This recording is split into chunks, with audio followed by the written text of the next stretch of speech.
While G7 foreign ministers meet in Quebec today, there is another big meeting taking place, this one in Washington. Ontario Premier Doug Ford and Federal Finance Minister Dominic LeBlanc are in the capital for their own talks. With any negotiation that we have, there's a point that both parties are heated and the temperature needs to come down. Ford and LeBlanc are meeting with U.S. Commerce Secretary Howard Lutnick.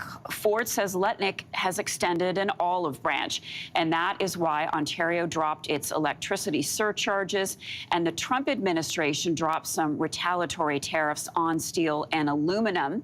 For a closer look now, a closer look ahead to this meeting in Washington, I'm joined by Stephen Blank, Senior Fellow with the University of Ottawa. Good morning, and thanks so much for being with us. Good morning. Delighted to be here. What are you expecting to come from this meeting?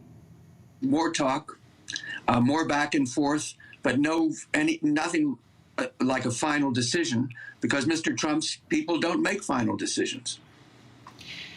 Well, Howard Lutnick reached out to Ford after the premier imposed surcharges on electricity for 3 U.S. states. What does this tell you, or should tell us, about Trump's willingness to negotiate? Trump is purely transactional. He has 2 stars in his universe. One is more tariffs and less of migrants. That's really all that there is. And I think this is a game. It's a game for some like kids fighting in the backyard. I don't have any idea really where Trump would go on this. I think this is a move by Ontario and not by Ottawa. That's also very interesting. And I really, we're all down here, even supposed experts, stumped by what Trump will do next. It is purely transactional, and it's very hard to see what his end game is or why he dislikes Canada so much. Yeah, that seems to be the big mystery. You touched on something I want to go to next, and that is Ford's leadership. Ford has led the Team Canada approach by the premiers, despite all of the threats coming from the U.S. And Trump paid Ford a compliment. Let's roll that sound. There's a very strong man in Canada who said he was going to charge a surcharge or a tariff on electricity coming into our country. It would have been a very bad thing if he did, and he's not going to do that, so I respect that. So we know, Stephen, that Mark Carney will be sworn in later this week, but what message in the meantime does it send to the U.S. to have a premier go to Washington negotiate the tariffs along with a federal minister, not the prime minister? Yes. Well, of course, until Carney is sworn in, what it showed was there was no quarterback on the Canadian team. And this means, well, I don't know how this is interpreted in Washington. No one knows what Trump is thinking, quite frankly. But what this means is just one more, I hate to say, game in Trump's mind to play with Canada. I mean, what he said about when he's outraged about the electricity, kind of electricity, you can't do this, this is unfair, this is barbaric. I mean, it's very hard, as I say, for those of us down here to really have any sense of what's going to come next from him.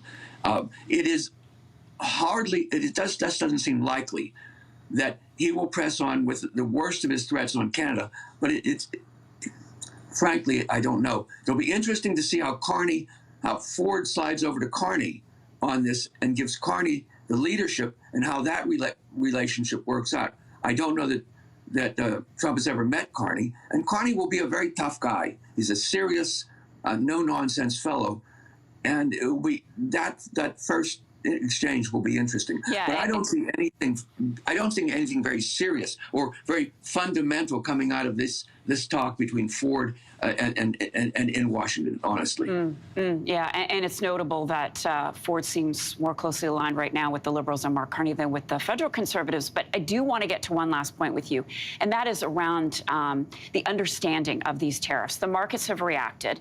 Economists have reacted, mostly negatively, but Trump continues to push forward with these tariffs on Canada and now other allies. He says that it is going to make America wealthy again, that it will bring jobs, that it will spur the economy.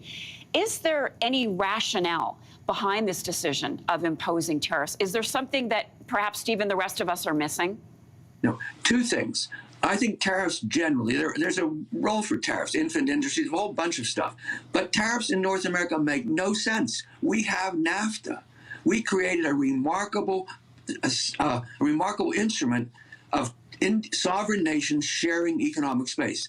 And the thing works. The pity is that over the years, the leaders of all three countries did not push forward to explain what was going on, to defend it, and that's part of the reason we're here now. It doesn't make any sense to talk about NAFTA tariffs in a free trade zone. It simply doesn't make any sense. And it's a pity that no one around Mr. Trump seems to understand what was created and what worked so well in the past years. Stephen, thanks so much. We're out of time. Stephen Blank is a senior fellow with the University of Ottawa. Appreciate you being with us. If you like that video, make sure to subscribe to the Your Morning YouTube feed, where you can find all kinds of new content posted every weekday morning.